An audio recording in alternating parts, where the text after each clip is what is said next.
Bonjour à tous, bienvenue dans cette première vidéo où je vais vous expliquer comment réduire une fraction. Donc, je vais prendre l'exemple de 8/16e.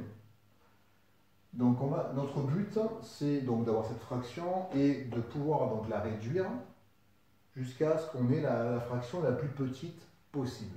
Alors comment on va faire? On va trouver un diviseur commun à 8 et à 16. Donc pour cela, simplement, on va d'abord chercher dans la table de 2 si il y a, dans le résultat, il y a 8 et à 16.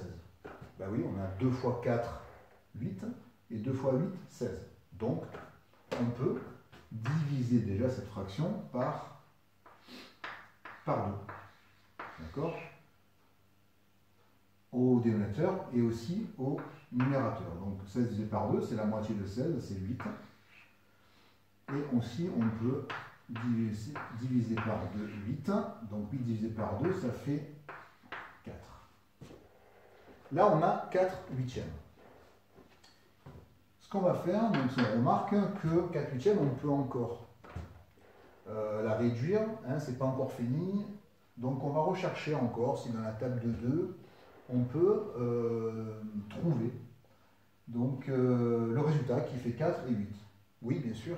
Hein. On a ici, on peut faire 2 fois 4, 8, et 2 fois 2, 4. Donc on peut diviser 8 par 2, ce qui fait 4. Et on peut faire aussi 4 divisé par 2, ce qui nous fait 2. Alors on pourrait s'arrêter là, mais on veut avoir la fraction la plus petite possible.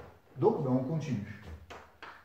On reste pour l'instant sur la table de 2 parce qu'on voit qu'il y a 2, qu'il y a 4, et on se souvient que dans la table de 2, il y a 2 et 4, hein, parce qu'on a déjà 2 fois 2 qui fait 4. Donc on peut diviser 4 par 2, ce qui fait 2. D'accord?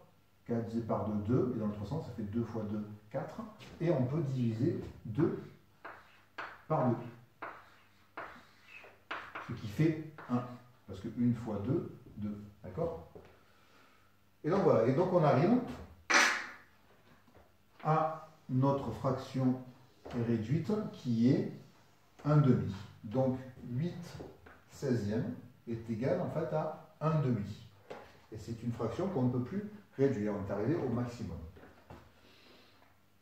Ça, donc vous avez vu, c'était donc une réduction qu'on a fait par étapes. On pourrait trouver aussi directement, passer de cette fraction-là à cette fraction-là. Et on remarque que pour passer de 16 à 2, par quoi on divise? On peut le prendre dans l'autre sens. 2 fois quelque chose égale 16. Et bien c'est 2 fois 8. Ce qui veut dire qu'on a fait 16 divisé par 8.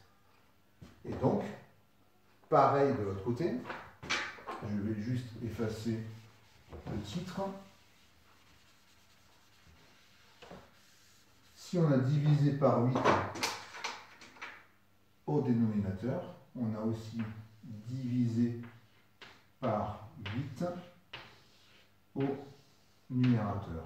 Et 8 divisé par 8, ça fait 1. D'accord? Parce que 1 fois 8, 8. D'accord? Donc, différentes manières de le faire. Soit en cherchant dans la table 2, si on peut le faire, ou si ça ne fonctionne pas, on cherche dans la table 3, et ainsi de suite.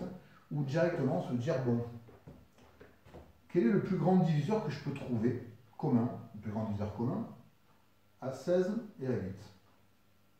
Et bien dans la table de 8, on voit que on peut faire 8 fois 2, 16, et 8 fois 1, 8. Donc c'est à vous de voir ce que vous voulez utiliser. Ceux qui ne maîtrisent pas encore, utilisez d'abord étape par étape, et ceux qui maîtrisent le plus, passez directement au diviseur le plus grand. Voilà. Donc je vous laisse pour une prochaine vidéo. Allez, au revoir à tous.